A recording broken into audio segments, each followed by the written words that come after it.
What is up, guys? Jetzu here, and today I wanted to go ahead and have a discussion about movies in Hollywood, or specifically historical war movies that are coming out. And I want to talk specifically about those that are coming out from Hollywood, from California, from the major studios here in America. Those are the movies that I really want to focus on right now.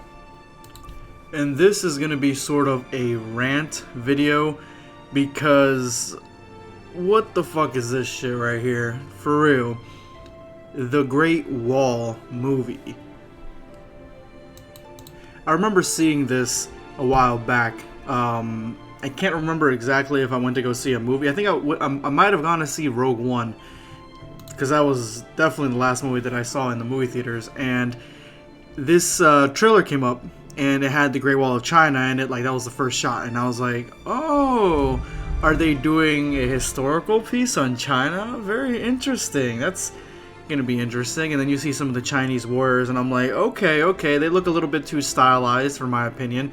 Not as historically accurate as I would like them to look, but for the most part, I mean, I'm happy that we're getting a historical focused movie. And an Asian one too, an Eastern one. That's Hollywood normally does not do movies like that, in my opinion, or from what I've seen. And so, continue to watch this trailer. And what the fuck is this shit, man? Like, are you kidding me? You really could, really, you're kidding me? You couldn't do a historical movie about the Great Wall of China. You couldn't do a historical movie about, it's like they can't do these movies about history without fucking it up. It's impossible for them. And I'm talking specifically about the major studios here in America. They haven't made movies that are historical war movies that aren't from World War II. I can't even remember the last one that was alright. I mean, what, 300 Rise of whatever? That movie was pretty good in my opinion. I thought it was alright, but even though it was stylized and everything like that, I wouldn't mind more movies like that if you have to stylize it a little bit. But my biggest pet peeve and my biggest thing I don't know what the movie's about, and it could be a great movie. I highly doubt it, but it can be a great movie. The Great Wall movie.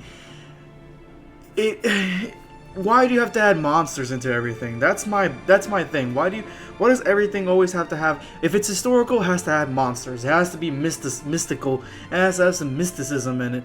And there's just so many movies that are, so many studios that are doing movies like that, like the Hercules movie, Gods of Egypt, even the vampire movie, freaking Vlad the Impaler movie, the Dracula movie, the newest one. I mean, that one actually wasn't too bad, but they incorporate, and it made sort of sense with the history of it. But you could have had a historical movie like, and you guys might be wondering, son Jetzu, why are you flipping out? Why are you doesn't make any sense? Because these movies, I mean, you're saying some of these movies are alright, some of them are not. Like focus on something. Yes, I'm gonna focus on something right now. Okay. Here it is. Where are the movies from?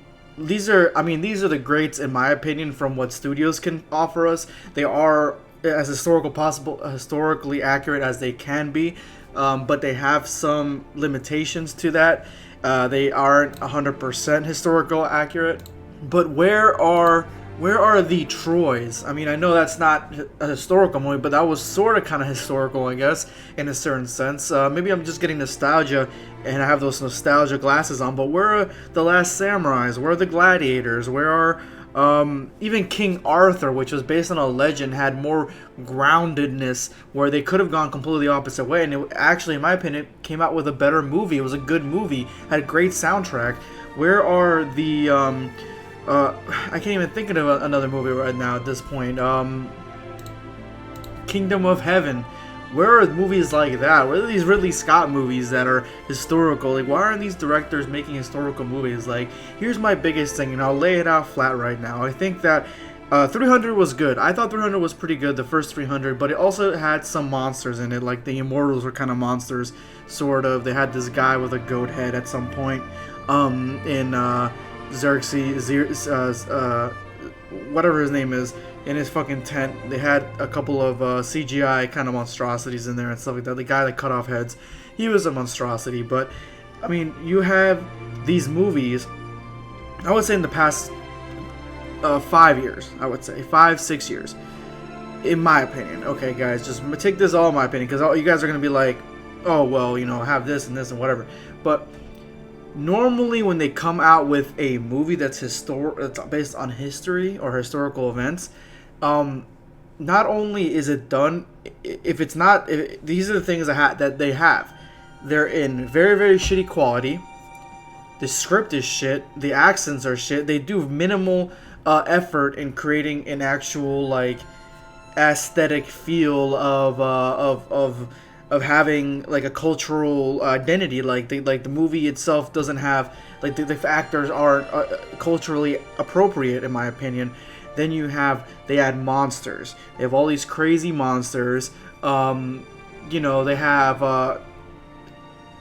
bad CGI everywhere, and they're just not as good as some of these more modern-ish historical war movies, like ones that are based on like just things that are happening in the past 15-20 years, like American Sniper, what's it called, what was the other movie? Most movies that have to deal with the Iraq War, honestly. Black Hawk Down. We have Saving Private Ryan. We had Fury. We have this new movie that's coming out where the guy doesn't fire a gun, but it's got really good ratings. I want to go see the movie. I can't remember the movie's name right now. I'm sorry, I'm doing this. It is now 3:20 in the goddamn morning, and you know, I've been just relaxing here by myself, and this is completely unscripted, as you guys can tell. All my stuff is, but like seriously, these movies, like in the past 6 years, we've had these great movies that are more modern historical movies that are really, really good, and everything else just gets overshadowed. Anything past, I mean, we've had even some movies that try to cover the Civil War, like in certain aspects of it, but anything past that, it's just not, there's nothing there. And so, like, my favorite movie, honestly, my very historical movie is Last Samurai. I know it's not 100% historical, and you know, they've done something that The Great Wall movie, I mean, I'm shitting on this movie. I've never even seen it yet. But The Great Wall movie has what's it called? Matt Damon, I think it is, as the main character. And I mean, come on, man. Like, seriously? You couldn't pick an Asian actor to play in that part? That's like the Gods of Egypt thing, where they have all these white actors. And I don't shit on white actors if it's done in a believable way. Maybe The Great Wall will do it in a believable way, but for the most part, like, things like The Last Samurai, which is, again, one of my favorite movies, even though it's not historically accurate to the T, it shows us an Eastern side with a great performance, a great script, great battle scenes, and it shows us this part in history that most Western people don't really know too much about, and it faithfully introduces I forget his first name, but I know his last name is Alderaan, Tom Cruise's character, into it, and giving us a Caucasian white lead character that kind of makes sense.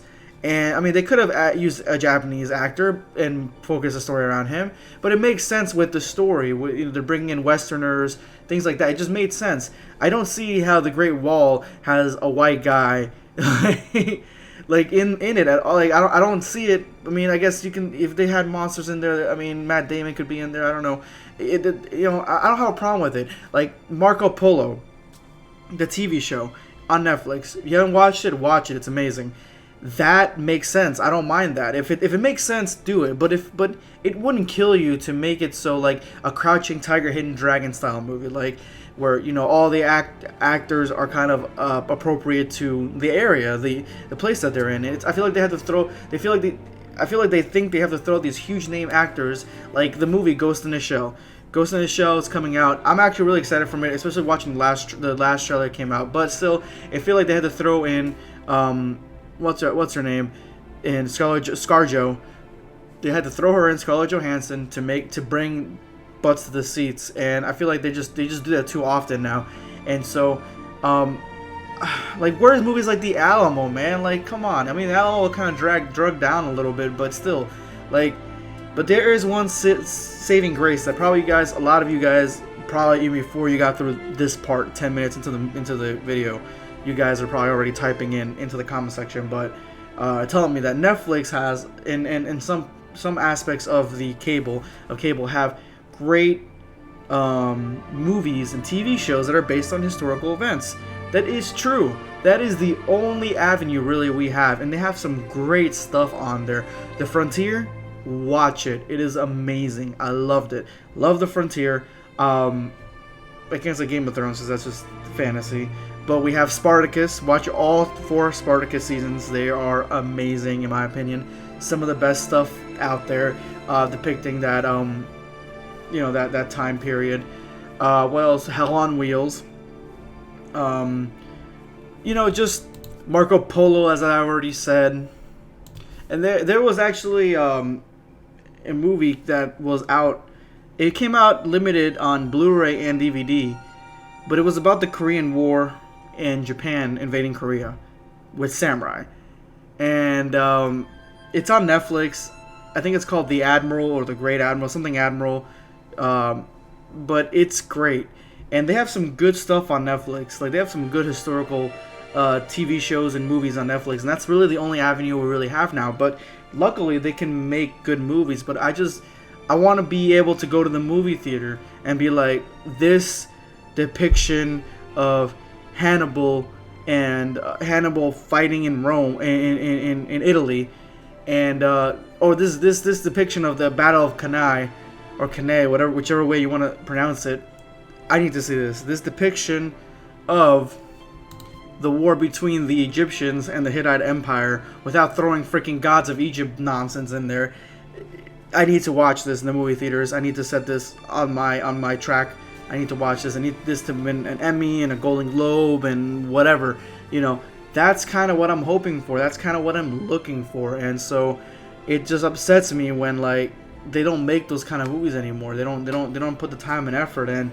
Even movies like Alexander, which, in my opinion, like, I have to watch it again. I haven't watched it in maybe like 10 years. But Alexander, I thought, when I originally watched it, I thought it was, I was 16-ish, 15 when I watched it, so I didn't think it was that good. I'm 26 now, so that was about 10 years ago. So I thought it was just kind of drug on a little bit too much. It focused too much on the, I didn't think that, what's his face? I didn't think he was Colin Farrell. I didn't think he was a good pick for Alexander. I think they can redo that movie, and that's one that they should redo and focus on the battles, like the entire movie. I feel like that would be awesome. That would be epic. I would love to see that movie, but right now they're just not making those in Hollywood right now. If I missed any that came out, let me know, because I want to watch movies that come out. If there's anything coming out this year, let me know in the comment section below. That way I can go ahead and check that shit out. But I haven't been caught up with anything. I haven't seen anything, that catches my eye, and that makes me kind of sad. And then this Great Wall nonsense just really, it got my hopes up actually it got my hopes up pretty high for a very minimal amount of time, until, it dashed them, destroyed them, and now they're pretty low. So anyway, guys, thank you so much for watching. I really appreciate if you stuck it out 13 minutes throughout this video. You guys are champions. You guys are the subscriber champions. This is just a rant video, nothing more. Let me know in the comment section below what your thoughts are on this rant, and on the way, what shows. Actually, you know what? Let's keep this positive, instead of putting a bunch of people in the comment section like ranting about, what's going on, and oh, this wasn't that historically accurate. I know that Gladiator wasn't that historically accurate, but it was still a good movie and it was still fun. But anyway, let me know in the comment section below what movies and shows on a historical accurate or historical good war series or TV shows or movies that are either on Netflix, on Hulu, anywhere, on cable, or movies that are coming out that I haven't been able to pick up on my radar. Let me know all that stuff in the comment section below. I want a whole list so I can actually look out for stuff like that, because I love watching that kind of stuff, man. Like, I don't know why, it pushes me into that history. It gets me invested. Like, I don't know. They don't do movies like that anymore, man. Patriot, that's another one for us Americans. I thought that was a good movie. Braveheart, that was a good movie too. Like, they don't make that stuff anymore, man. Anyway, guys, let's see if we can get over 50 likes for this video. Maybe, you know what? No, I want good historical movies in the movie theaters that are not crap, that they don't have to throw CGI monsters in there or give us a shit viewing. Let's get over 100 likes for this video, guys. Thank you so much for watching. This is gonna be Jetzu signing off. Take care.